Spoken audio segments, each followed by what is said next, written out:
আজকে আপনাদেরকে দেখাবো কিভাবে হাড্ডি কাটি আমরা। আজকে আমরা হালিম পাকাবো। হালিমের জন্য হাড্ডি কাটা হচ্ছে। একটা মাংসের পিস থেকে হাড্ডি বের করা হচ্ছে।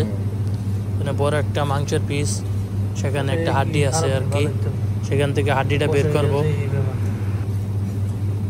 তো হাড্ডিটা বের করা হইতেছে, প্রায় এই হাড্ডিটা বের করা শেষ হই। এখান থেকে একটা হাড্ডি বের করব, আরও কিছু হাড্ডি আছে সেটা ফ্রিজ থেকে বের করা হয়েছে।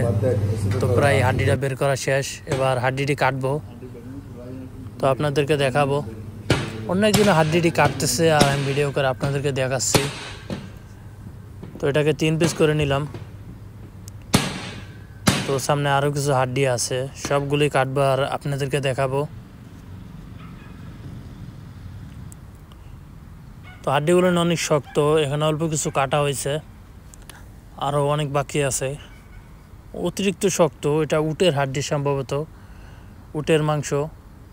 আমি আগে ভাবছিলাম এগুলা গরুর মাংস, গরুর হাড়, পরে দেখি শুনলাম না, এটা বলে উটের। তো উটের মাংস খেতেও অনেক শক্ত এবং হাড্ডিও অনেক শক্ত। তো এখানে প্রায় অনেকটি কাটা হয়েছে, আরও কিছু বাকি আছে। এবার বড় একটা হাড্ডি নিয়েছি। এই হাড্ডির সাথে কোনো মাংস নাই, হালকা কিছু চর্বি আছে।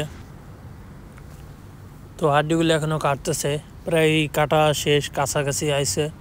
অনেক পরিমাণ কাটা হয়েছে। এগুলা রান্না হইতে 2-3 দিন টাইম যাবে। একটা পড়ে গেছে, এখন এটা উঠানো হচ্ছে। প্রায় আমার কাটা শেষ। তো দেখতেই পাচ্ছেন এখানে সব এক জায়গায়। এগুলাই আজকে রান্না হবে, এগুলো দিয়ে হালিম পাকানো হবে। হালিম বা নেহারি একই হলো। তো এই 2-3 দিন যাবে বানাইতে বানাইতে। তো কয়েকদিন একটানা জাল দিতে হবে আগুনে।